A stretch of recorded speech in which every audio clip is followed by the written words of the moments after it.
Thank you. Welcome everyone, students especially. I always like to acknowledge and mention our students first because that is why we're here. They are the clients, they're why we're all receiving paychecks, and parents, that's why your paychecks go where they go.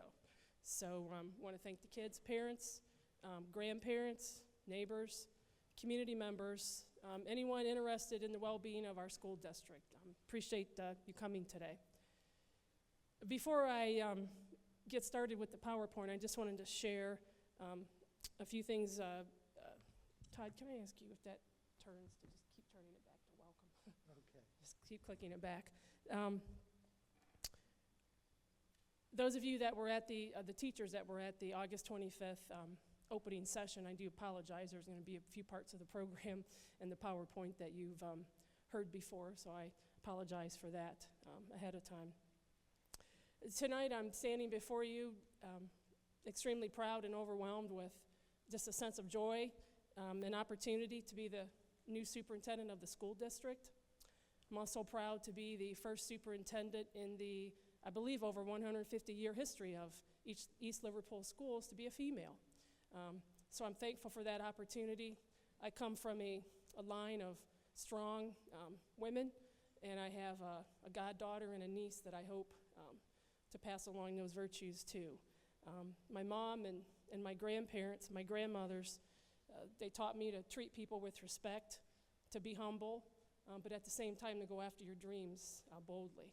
And so I hope that they're proud of me. So this is an important time for our city, the schools, and mostly for our most treasured resource, our kids. And tonight I intend and want to be open and honest with you about where we are as a district academically. There are pockets of excellence, and there are areas where improvement must happen and need to happen now. Tonight I'm sending out a call of urgency to everyone in this room and to the parents and staff and community members that are not here. Our school district is not performing to the levels that our children deserve. I won't try to candy coat it, sugarcoat it, brush it under the rug, or try to make excuses, because there are no excuses. What I can offer is hope, because I know we have kids, parents, staff, and community, and the support we need to make things better. I'm going to try to offer a plan and strategies to improve the academic improvement of our kids that are proven to be effective. A friend of mine who does some marriage counseling once said, he tells his clients, it's not about each of you giving 50%. To make it work, you both have to give 100%. You have to be all in. That's my message tonight. I pledge to you I'm 100% in. I need all of you to be 100% in as well. Neither the school nor the parents or the community can get away with just giving 50%. Our kids deserve and must have 100% from us, staff, parents, community, and the students themselves. Scripture says, to whom much is given, much is expected. This Board of Education has given me the most treasured and honored of all opportunities of my lifetime, one to make a difference in the life of children. I don't take that lightly, and I'm grateful for it every day I wake up. Change is difficult, but change we must.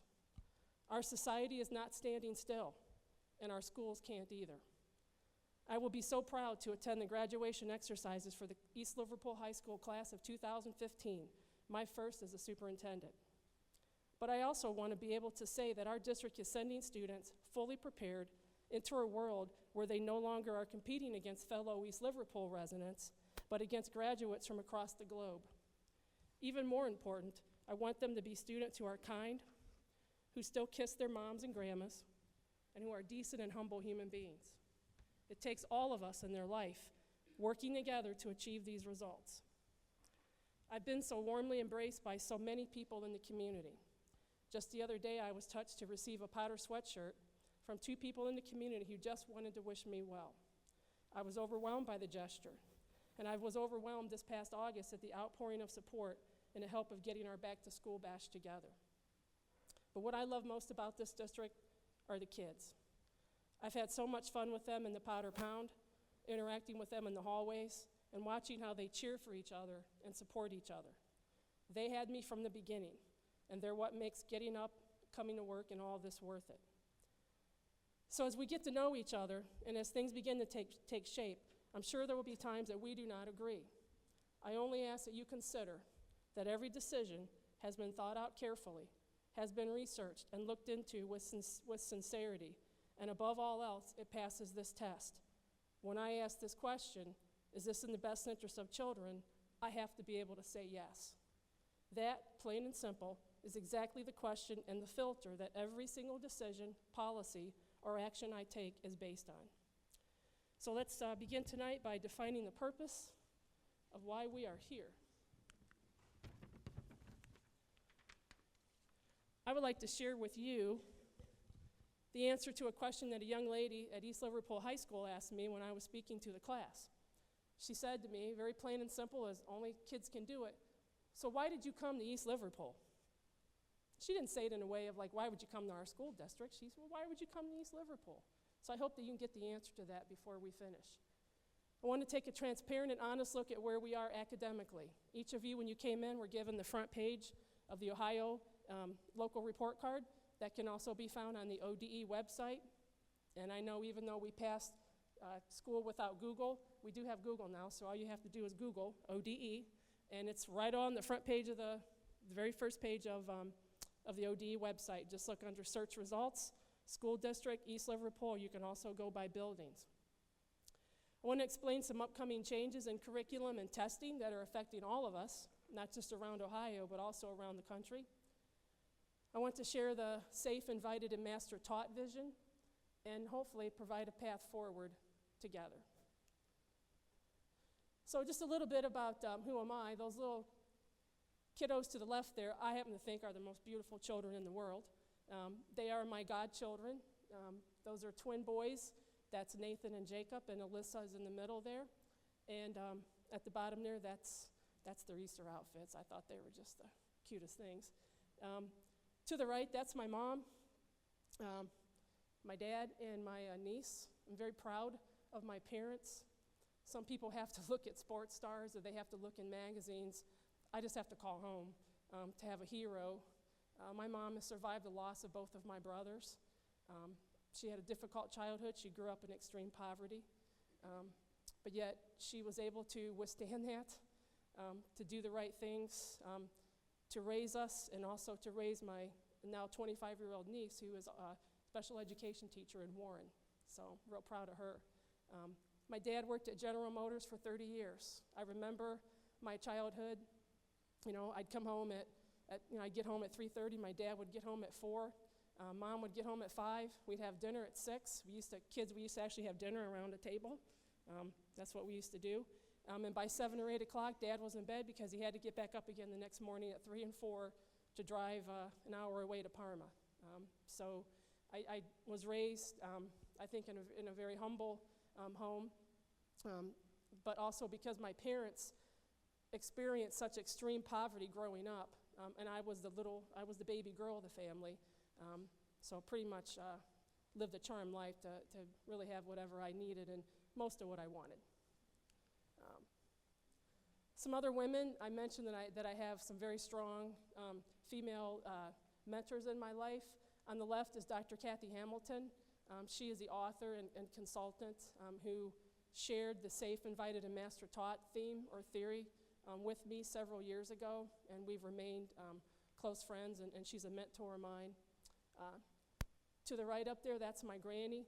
Everyone has someone in their life that they just look up to and that shaped their life. For me, it was my granny. I remember sitting on her lap in that very scene right there, and she would always say to me, just make sure you learn to read and write. Do good in school. And I shared with the teachers on the first day that I didn't know until the night of her funeral that she was illiterate. She signed her name with an X. And it became clear to me 15 years later why she so badly wanted me to learn to read and write, to do well in school.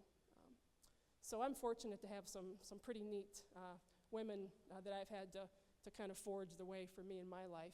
And my church family is also very important to me. I'm a member of Northmar Church of Missionary Alliance in Warren, Ohio. So the idea of safe, invited, and master-taught. It takes everyone to nurture and educate our students, and that's why everyone is here today. I met some teachers who were teachers in the district years ago. It was fun to meet them.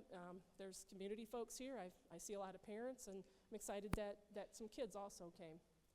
This was a concept, as I said, born from the heart and the experiences of Dr. Hamilton. So when we talk about safe and schools being safe, who are those people, and what does that mean? Well, if you think about it, there's some real obvious ones. I want to give a call out to our bus drivers. I think everyone heard just a few weeks ago what happened to a bus driver, I believe it was in Illinois, was doing a safety drill, and a child fell out the back of the bus, and that driver scooped up the child, got him out of the way, and the bus rolled over and killed her.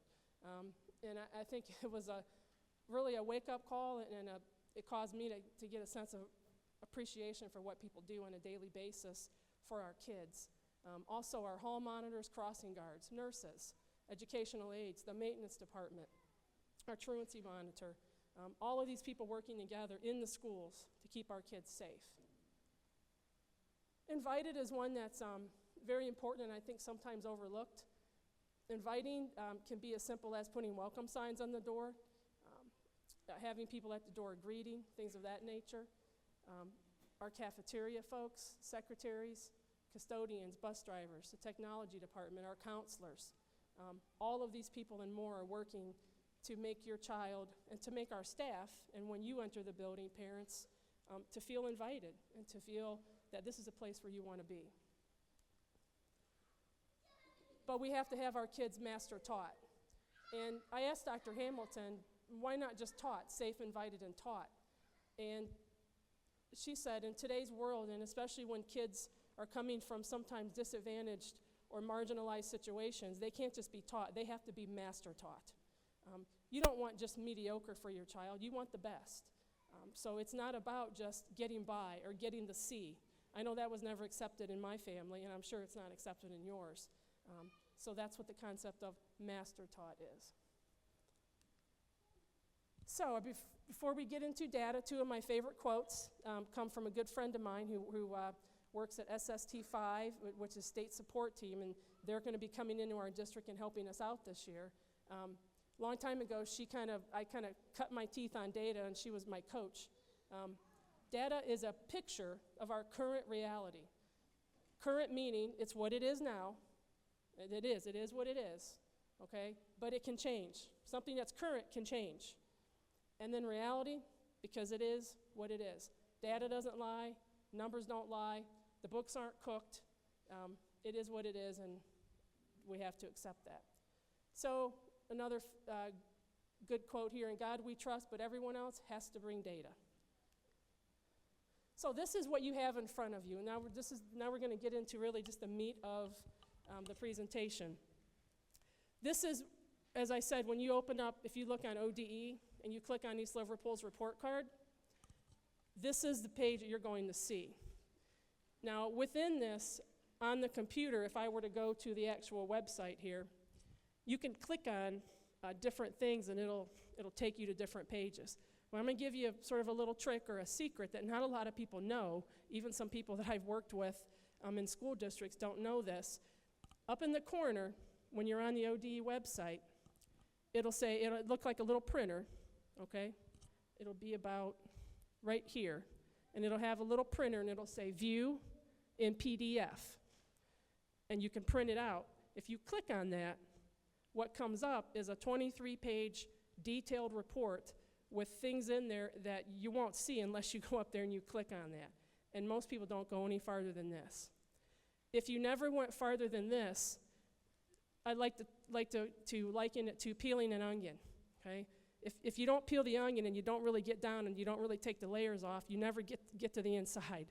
And so just looking at this, we can make some assumptions, but we really wouldn't completely understand where we are as a district. So that's what we're going to do tonight. We're going to literally peel the onion. There are going to be some things that are going to want to make us cry. There are also going to be some things that, you know what, put a little other oregano with that and some other things, and we're going to make some pretty good stuff together. So there's mixed results.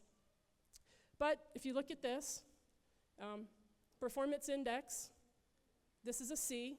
Performance index is when your child takes the Ohio Achievement Assessment or the Ohio Graduation Test, at least this year, because it's going away after this year, this year's freshmen won't take the OGT. If they score proficient, that's like getting 1 whole point. If they score advanced or accelerated, they get 1.1 or 1.2. If they score below or below basic, they get less than 1 point. So 1.2 is as high as you can get if you score advanced. So 120 is the highest performance index possible, okay? So out of 120 possible points, our percentage worked out to 74.9%, which earned us a C. Indicators met is an F. That's what's on, and we're going to go into indicators. That used to be what the old report card was all based on. To say that an indicator is passed, for example, 3rd grade math, we have to have 80% of our students score proficient or higher. Proficient on the test is 400 or higher, okay? And what I can just tell you about the test is 3rd grade reading is the highest percentage that you have to get correct in order to pass the test and be proficient. Anybody want to just guess what that percentage is? Just toss it out there. What percentage do you think in 3rd grade reading kids have to get right? What's the percentage at the top of their test in order to score proficient? Who thinks? 70? What else do you think? 33? I think I heard a 90. Thought I heard. Who else? What do you think, Shauna? 90? Okay. The answer is around 62 to 65%. That's the highest percent of all the tests, 3 through 8 and the 10th grade test that you have to get. The reason is the 3rd grade reading test has been around the longest. It's been around for 12 years now. If you move over to the 7th grade math test, anybody want to throw that one out? Guess what that is? Now you got your 33, okay? So again, it's just putting it into perspective, okay? So our score on that is an F. It is what it is. Gap closing, that is how well are we doing with all the rest of the kids. You have students who have disabilities. We have students in some districts that have limited English proficient. Students of every single ethnicity has its own student group. African American, we have Hispanic, multiracial. There's several different groups. And what that gap closing is how well are you doing with closing the gap?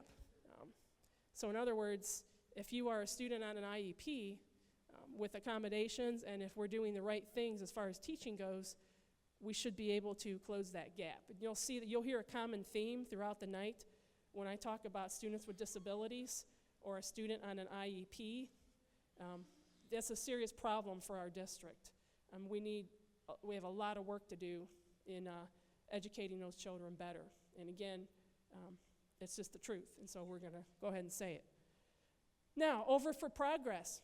Progress means that regardless of where kids come in, regardless of, what their experiences have been or not been or who their parents are or any of the above, what happens to students when they enter a classroom, and then all during the year, then how do they exit? So progress is about where do students come in. Doesn't matter if they could come in high or they could come in low, but at the end of the year, did they show progress? And the good news is, the very shiny part about our report card is that for our district overall, if you take all those groups and you put them in together in one bunch, our district earned an A. And it's not the first year the district's earned an A. I believe it's the second, or I know it's the second or maybe the 3rd year the district's earned an A. Okay? So that is a very positive thing and something that we need to be very proud of and celebrate. Remember I talked about the onion. Back to the onion again, okay? Underneath the overall value added, and it'll be better if you look at your sheet because it gets kind of blurry up here. There's overall, but when we just look at our students who are gifted got a D for progress. That means that they didn't make a year's. When I say they, I'm clumping them all together in a group. It doesn't mean that any individual student, but when you put them all together in a group, that group did not make a year's progress.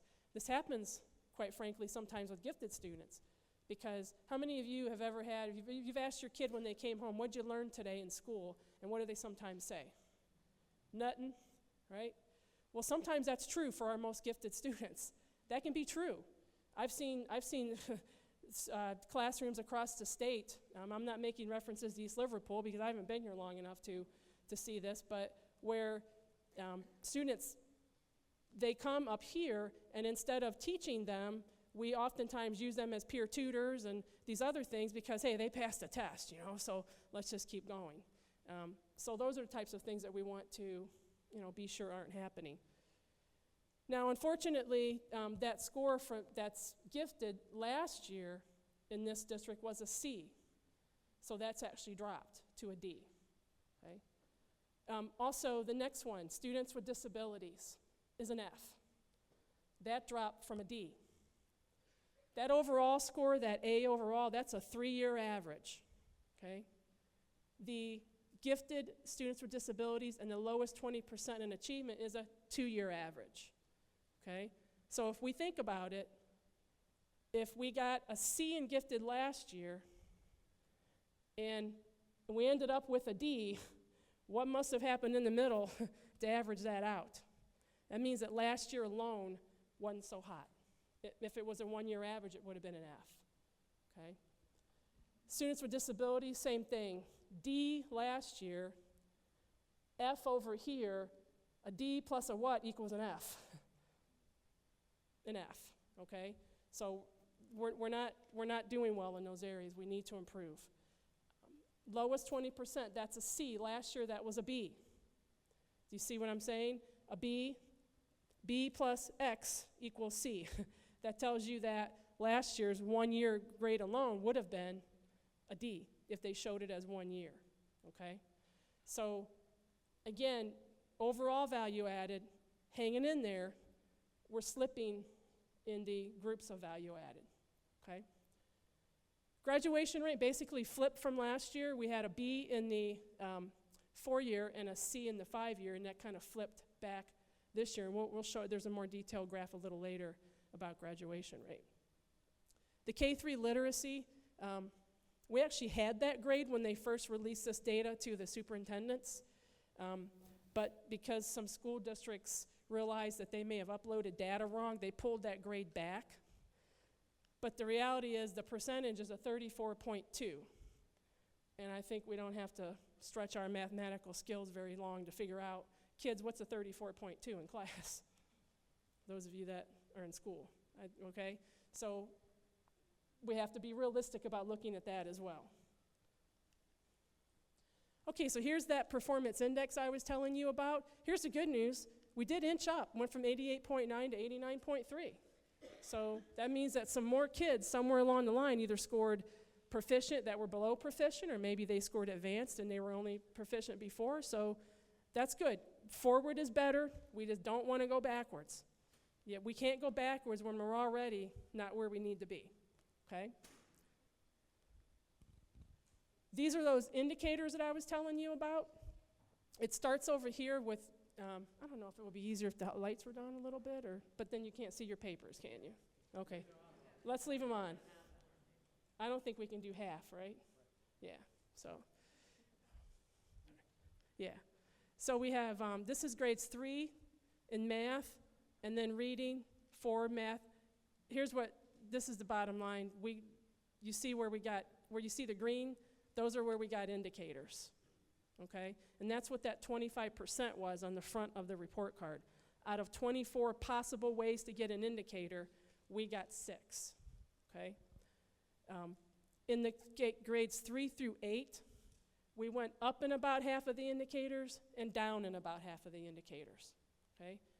The reason that's problematic is this year, the state assessments are all changing, and in order to score proficient, students are going to have to demonstrate a lot more than what they are now. And other states and other places are learning this, and they've been telling us this, and we've known this for years coming. The Common Core and the standards are getting, stronger in that. But that will, this time next year, they will be reflected on this report card, not the OAA anymore, except for third grade, okay? This is the part that's the most troubling to me, and I think is where we need to come to that sense of urgency and that sense of we can do better. What you see up here is the blue is East Liverpool. Whoops. Go back. Sorry. The blue is East Liverpool. The yellow represents the state of Ohio, how kids all across the state scored, percentage that they got that scored proficient. And the red are districts that are called our similar districts, okay? It's not fair to compare East Liverpool to Twinsburg, where my twin godsons live, okay?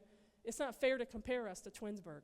It's also not fair to compare us to Youngstown or Warren or Cincinnati or Dayton or districts like that.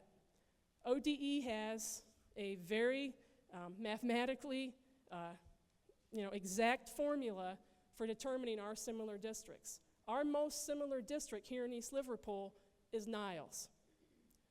I happen to live right by Niles. That's where I do most of my shopping. That's where the mall, which is where I do most of my shopping is the mall.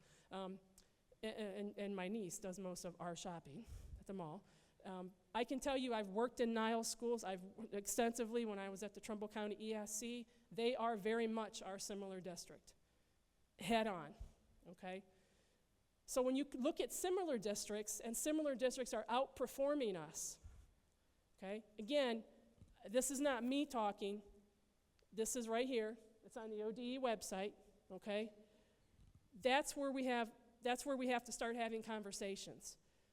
Because if districts have the same, for example, these are some of the things that they look at. The percent poverty in the community. They look at the education level of the community and the parents, the median income, the percent, there's about 15 or 20 factors. And Niles is the most similar to us. And then there's about 7 or 8 other ones that are also very, very similar. When you clunk all those into a group, those are our similar districts. In third grade reading, we scored 73.1. Our similar district scored 84.6. Okay? It's not okay. But I think it's only fair to show people this and to have people understand it, because what happens is sometimes we get into an excuse-making mode. Well, you know how that goes. It's this, it's that, it's the other. But the bottom line is, somehow they're doing it, and we should be able to do it as well. If you look at, let me go back here. I'm sorry, I misspoke. For third grade, that was 6th grade. For third grade reading, we scored 62.1. Our similar district scored 80.9. So that's about an 18-point difference, okay? Now, in fairness, we have to look at our K-2 curriculum. We have to look at what teachers have been using. What are they being provided? What type of professional development have they been receiving, or do they need? What kind of updated materials do they need? So it's a matter of looking at the total program. This isn't about poor teaching or poor parenting or poor bad kids. This is about getting a system in order where things are coherent, where there's a system, where there's a process, where there's consistency between buildings, where there is a program that you can say, this is our reading program, and everybody across the district knows that this is our reading program. Instead, rather than having teachers having to try to spend till midnight every night trying to pull stuff off the internet and things of that nature. So it's a system issue when you see this. And we're going to help our teachers by providing that professional development. Again, 4th grade, this is reading, this is math. 4th grade, reading, math. 5th grade, reading, math, science. Okay? What you see over here are trend patterns. In some cases, sadly, we are doing worse now than we were doing 4 years ago. Okay? It's not the trend you want to see.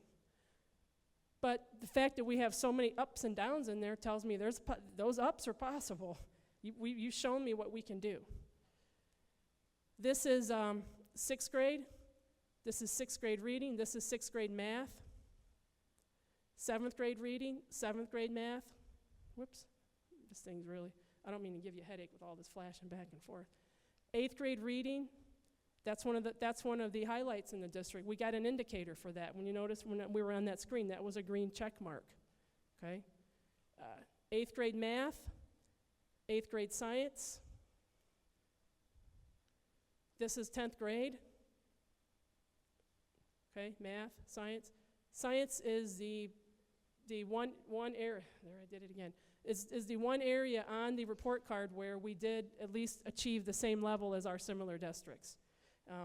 The kids in Ohio are not exactly hitting it out of the park in science, okay? Which science, technology, engineering, and math is what? It's the field that everyone is begging for jobs. They can't hire enough kids for those jobs. They're having to go other places in other countries because meaning not just East Liverpool, but our kids are coming out not prepared. So this is progress, or this is what you probably will have heard of as value added. And it is just what it is. What value did we add to the child that year? Value added can be looked at value added can be looked at a district level, and that's why I said we got that A. Each building has value added scores, and individual teachers have value added scores. And the purpose of those scores is not to reveal them or single. The purpose is for teachers to see those scores and to do their own self-reflection so that they can then self-reflect and know, okay, how can I be a better teacher? What groups, where do I get the most progress? Where do I get the least progress? Okay? So when you talk about value added, that's grades 4, 5, 6, 7, and 8. That's it. Grades 4 through 8, and it's reading and math only. 4 through 8, reading and math only. Okay? So when we look at an overall value added score for the district, remember we're talking about 5 grade levels, 2 subjects. Okay? And then within that, they break it down into reading, and they break it down into math, and then by grade level. And if you go on and you look up your school report card, you'll see your school results. For the school value added can and most likely is different than the district value added. It's because of the way it's calculated, okay? Again, this is wonderful. This is not going to stay if this keeps dropping. Peeling that onion. We can't just look at the A and say, that's great, we got an A. If you don't know what's underneath it, you can't fix it. And that's what we're doing. We're peeling it back, teary-eyed, the whole 9 yards, but we have to. This is that gap closing that I was telling you about, and you don't have to really be able to see the numbers, but you can see that there's a pretty big gap between this blue and this purple. Okay, and that's the problem. We have students that are, there's groups of white students, there's African American, there's multiracial, there's students with disabilities. We don't have limited English proficient students. Some districts have all different, there's 4 or 5 other different groups. Those are the ones that we have here that represent our students. And again, 39% it's not just an F, it's quite a low F. So this is one of the big reasons why our district, and I just got this email this afternoon, as a matter of fact, around 2 o'clock when I was finishing up my remarks for tonight from the Office of School Improvement at Ohio Department of Education, and our district has been ranked in differentiated accountability.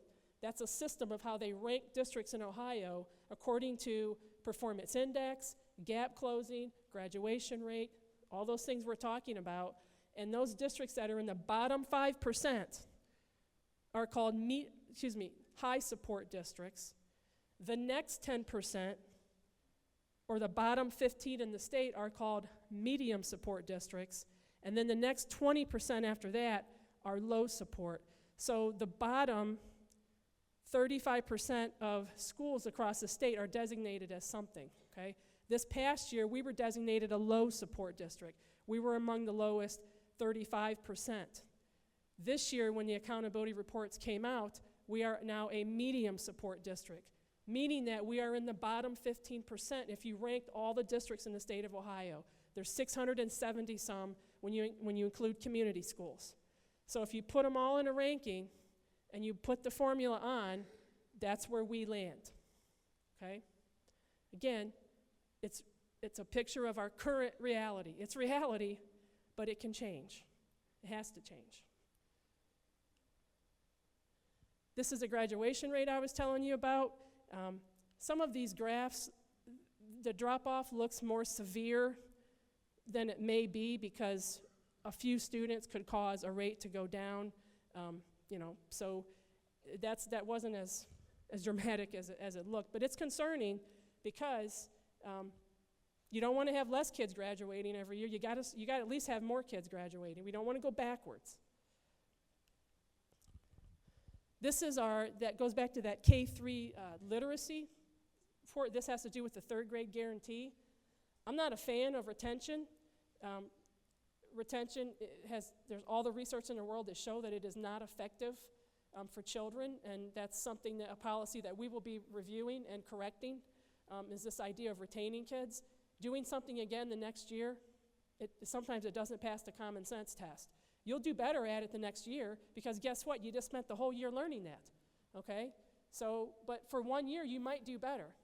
But when you look at kids 4 and 5 years after that, do you know where they end up?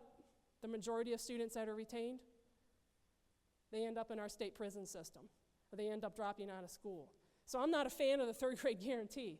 But why we have to have the third grade guarantee is because, did you see those third grade scores that I showed you? Okay.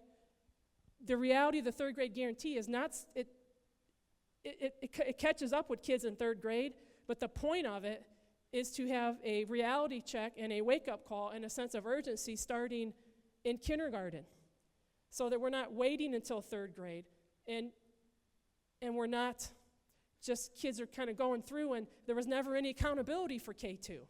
The third grade test starts in third grade.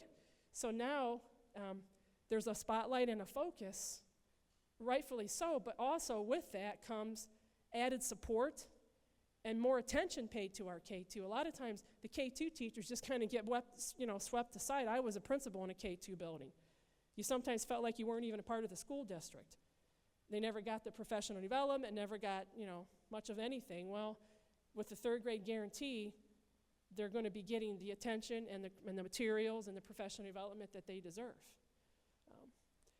What this shows is that in our district, if you look at kindergarten, 6% of kids were what's called off track or not on track to be proficient by the time they were in third grade. Then it went to 17.6, then 22, then 39. That's not the way you want the trend to go. The longer the kids are in the district, the less likely we want them to be that they're not on track.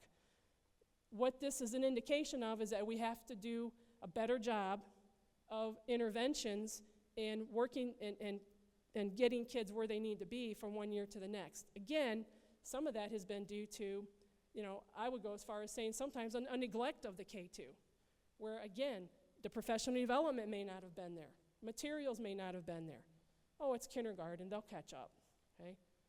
Now, a friend of mine once said, teacher told her, you got to hold back your son, he's immature. And she said, do you know any 25-year-old men that are mature? Okay, so if we're going to wait till they're mature, we could be waiting a while. Sorry, guys, but so this is not where it needs to be. Okay. This is our high school. This is prepared for success. Remember I said earlier, it's even if we had 100% graduation rate, what are the kids doing after they leave? After they leave East Liverpool, are they going on to college? When they're here, are they taking the ACT so they have an opportunity to go to college?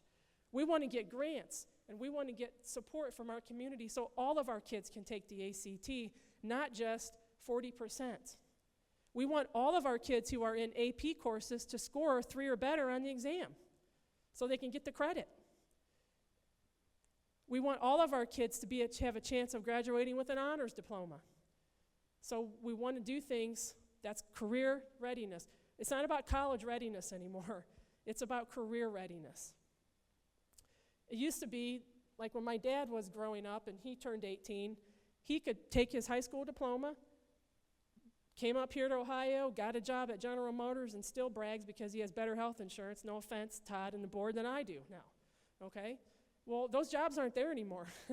When my two brothers came along and they turned 18, guess what? My dad was laid off for a year.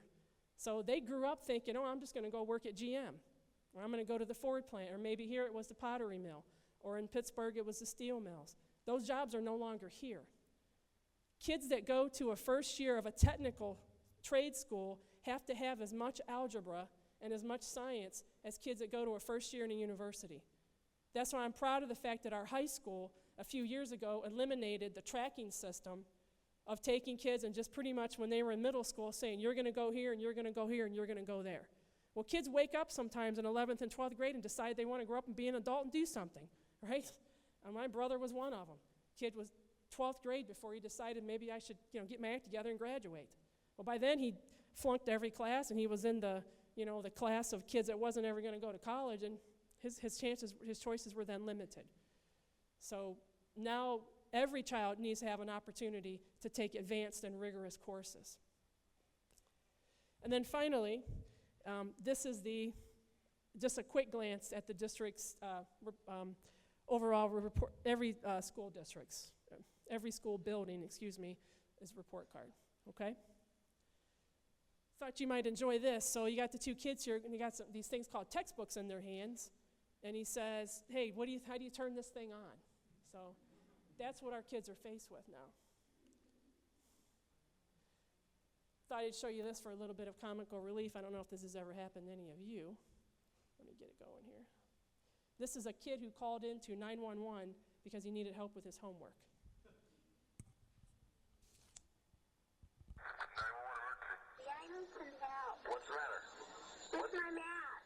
With your mouth? No, with my math. I have to do it. Will you help me? Sure. Where do you live? No, it's my math. Yeah, I know it. Where do you live, though? No, I want you to talk to me on the phone. No, I can't do that. I can send someone else to help you. Okay, What kind of math do you have that you need help with? I have takeaways. Oh, you got to do the takeaways? Yeah. All right, what's the problem? You have to help me with my math. Okay. Tell me what the math is. Okay, 16, Yeah. take away 8. Uh-huh. Is what? You tell me, how much do you think it is? I don't know, 1. No. How old are you? I'm only 4. 4? Yeah. Yeah. What's another problem? That was a tough one. Oh, here's one. 5, take away 5. 5, take away 5. And how much do you think that is? 5. Sonny, what are you doing? Just putting that off of me with my math. What did I tell you about putting on the phone? Your mother. Anything else? The car says that. I didn't mean to police.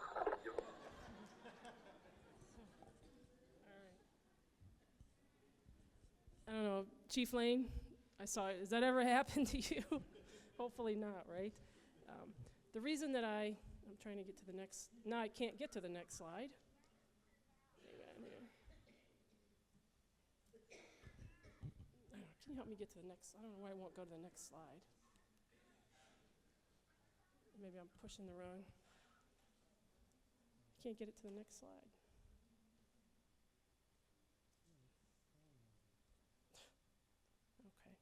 Well, the reason I show that is maybe some of the parents are sitting there and going, the kid's 4 years old and he's already learning math and he's learning takeaways and things like that. Well, that's about where we're at now.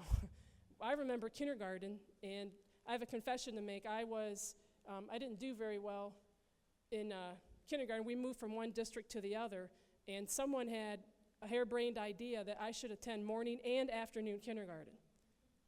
Now, it was the same in the morning and the afternoon. I guess it was one way to be retained but not actually lose a year. So pretty much all I did was I was the shining star in the second kindergarten. I knew the story. I knew the answers. I was rested because I was on my second nap. I was chunky because I had already had I got 2 snacks every day. But I remember kindergarten being about blocks and being about the teacher reading and doing those types of things, having a snack and taking a nap. Those things just don't, okay. Those things just don't happen anymore. In kindergarten, kids seem to be learning things that we learned a long time ago. Or we learned, maybe 4th grade. So why? Why are these tests changing, and why do they have to change? Remember I said earlier the world's not standing still, and neither can we? But in Ohio, the state of Ohio, in many ways, we have been standing still.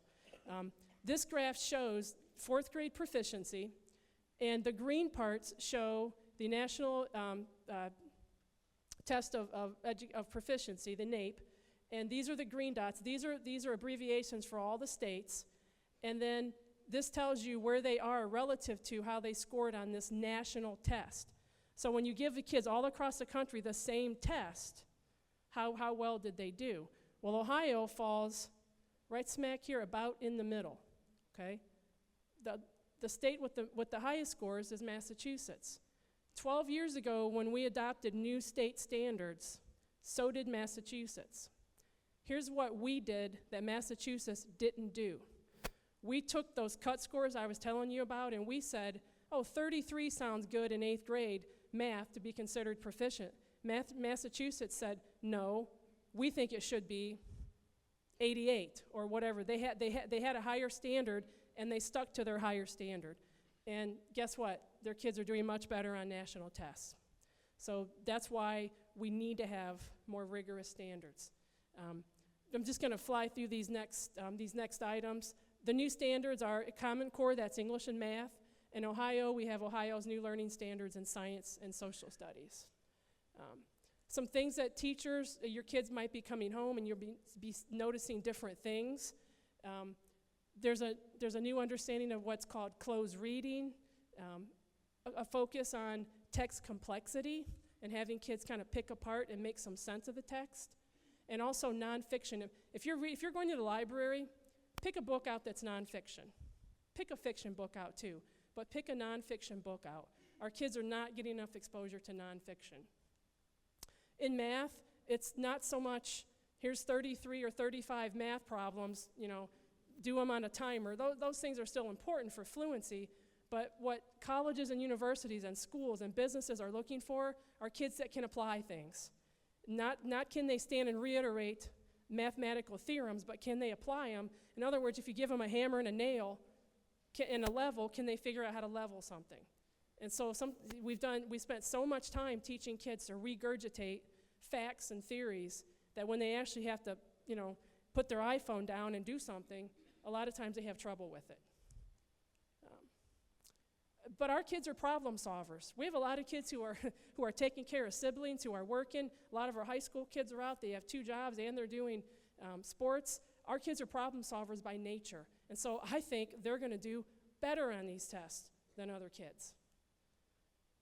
This is just an example, again, quickly, a traditional assessment like what we're taking now, the OAAs and the OGTs, might ask things like, students to answer correct responses, standardized object items, only one right answer, what we're all used to. But on performance-based assessments or tests that show, okay, it's up here, but can you get it down and make it an application, they might ask them to, achieve validity and reliability by emphasizing and standardizing the appropriate criteria for scoring. Authentic tests involve kind of challenges for kids, and I'll show you some examples. Again, it causes them to critically think. I got a call when I was in Warren from a parent. At first I thought it was, okay, just slow down, listen, because this is one angry person here. We got to try to get through this phone call. She started out with talking about how frustrated her child was every day when he came home. The kid even had a headache every day. And I'm like, in my mind, I'm thinking, okay, interventions, what are we going to do? And at the end of it, she said, but I just want to thank you. Okay, this one took a pleasant turn. She said, because I asked my kid, what's different this year? You know what he said? I'm thinking, Mom. I have to think now in school. And this happened to be a gifted child, by the way. That's the difference. Your kids should be coming home with their brains frying. The teachers aren't the ones that should be leaving school with, a feeling, a sense of, and being worn out. It ought to be the kids, because we've got to work them and we've got to get their brain moving. This is a little one called the 2-second rule. Much different than what you see now or what we may have seen when we were in school. You notice that's not a worksheet with 7 or 8 math problems on it. There's a whole lot of what going on in that math example. A whole lot of reading going on, right? Notice how much of that is. But again, it's practical. It's about driving. It's something that kids can relate to. It's relevant to them. This is another one. It's, believe it or not, this is 7th grade right here. And they challenged the kid first to read all this about a woman's gas bill, and then they ask all kinds of questions about the gas bill. Compare her gas bills from January to 2007 to 8. Explain the savings that insulation gave her. Decide if it's working and what are the effects of it. Do you see? This is causing them to think and apply things. Again, look at the Old Test and look at the New Test. What do you see a lot more of here? Reading, yeah. A lot more reading here. It's all about reading. Every teacher now is a reading teacher. At home, as parents, you gotta be reading. That's the 100% part. We need you to read to your kids, and we need your kid to be reading, your children to be reading to you. This is another example. This is a 4th grade problem performance-based assessment. Instead of just figuring out the height and the volume of the little juice box, which is maybe what we're used to, let's just figure that out. What this is doing is challenging. It's giving them a problem. A company that sells juice in small cartons like this one has a problem. The straight straw attached to the outside of each carton keeps getting lost inside. Okay? So using mathematics to explore and describe the nature and cause of the problem faced by the company. Explain the problem. And then investigate how the problem could be fixed.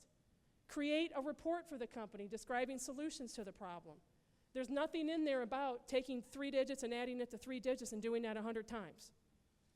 That's how we learned, right? Remember standing in front of the teacher to do your multiplication tables? I still don't know 8 times 7 without having to think about it.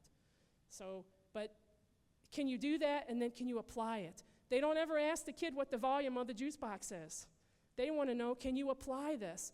If you own a company, that's what you want, a child that can critically think, that can collaborate with others, that can communicate, that can be creative. Finally, are we ready? Everybody at the Ohio Department of Education and people across the country who are experiencing the new assessments are saying this. Children who score advanced and accelerated on the current assessments are the ones who are going to score proficient on the new assessments. So if we applied that formula, that would, okay. Technology problems here. If we applied that formula to our schools here in East Liverpool, to our district, we have right now 16.7% of kids accelerated or advanced. So next year, instead of that 71 that was proficient in 4th grade reading or whatever that was, that would most likely be something more in the neighborhood of 16.7% proficient. And I think we all know what that would translate into.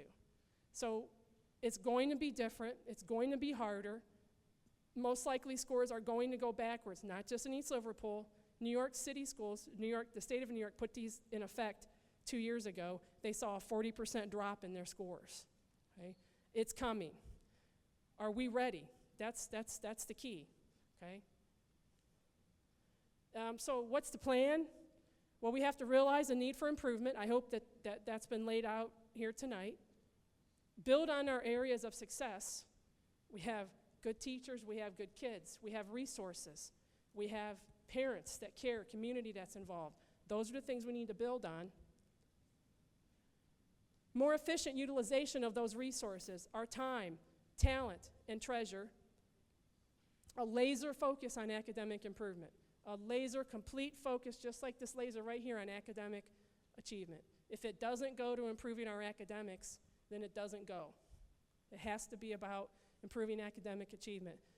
Teachers need support and training and high-quality professional development. That's why on Monday, you get to be the mom in the cartoon earlier. Kids are staying home. Teachers are coming to school. We're going to spend the day. One of the things we're going to be doing with the help of Chief Lane and the police department, who we've had a wonderful relationship this year, and I want to thank Chief Lane, is our teachers, all of us in the whole district, are going to go through what's called ALICE training. And I'm sure you've heard of it. Most other districts have already gone to it. It's an intruder response training so that if an intruder gets in our building, God forbid, that we are better prepared to save lives. That'll be happening Monday. We're also going to spend the day doing mapping of our standards, of our curriculum. That'll be an all-day event. So even though the kids at home, the teachers aren't just here fluffing off. They're going to be hard at work. All of us are. Collaboration and support between home and school and home and community. I want to announce I'm going to be putting together a parent advisory team. You'll be hearing in the coming weeks. I'll send home a notice about this. I want to get parents, grandparents, those of you that care for children, and develop a team so that we can work together. You're the eyes and the ears out there. I'd rather have you come in and sit down and look me square in the face and say, this is a problem, rather than go out there and talk about it, or not. If I know better, I can do better. Okay? We need your feedback, and we need that support. So we're going to be working with some parents to create that team. Also, when you leave tonight, on the back table for grades kindergarten through 8, and then one for 9th grade math or high school math, one for high school reading, there are parent support guides from the National PTA. They tell you, if you have a kindergarten student, what is your child learning under the new content standards? What is the conversation you should be having with your teachers? Parent-teacher conferences are coming up Thursday night. Hope you signed up already. If you didn't, try to get in, even now. Also, proactive versus reactive policies and procedures. I like to call this the ambulance analogy. So many times, we wait until something happens. If you think about taking an ambulance and backing it off and putting it at the bottom of a cliff, why are you putting an ambulance at the bottom of the cliff? Because someone's going to fall, so we're going to wait till they fall and then put them in an ambulance. We've got to get our kids up here, intervene with them, catch them, save them, get them to school, find out why they're not coming to school, instead of having policies that sometimes promote, encourage them not to come to school. Catch them while they're up here, not after they've already fallen. So, if there's no struggle, there's no progress. Can't sit here and promise you that it's going to be easy. There's nothing easy about change. There's nothing easy, change is going to happen. Whether we make progress or not, that's going to be a decision that we all make. Okay? But we can do this. I know we can do this as sure as I'm standing here today. Back to well, she wasn't a little girl, she was a junior. Why'd you come to East Liverpool, Dr. Watson? Okay. I came to East Liverpool because I looked at the data, I looked at the scores, I looked at the website, I saw the kids, and I decided there's a district that can make progress. There's a district that I want to go there and see what I can do to help, to change, to motivate, to get people going, to support people, because they can make progress. And even though things are going backwards a little bit, okay, I wouldn't be here if I didn't think we can make progress. I wouldn't. I wouldn't make the drive I make every day. I wouldn't do what I do if I didn't honestly believe that deep down. I'm not here to finish out my career, because I have a few more years to go to retire or whatever. This is the prime of my career, and this is like I said in the beginning, to me, this is the best opportunity that I could ever dream of. And I know that we can do this, but we can't do it alone. There's a lot of teachers sitting in this room, and I want to thank the teachers who came out today. They can't do it alone. They need your support. They need your help. They need you to get your kids to school on time. They need you to understand that they're not perfect. They need you to understand that they make mistakes sometimes too. And they need your support and your understanding. They're trying the best they can.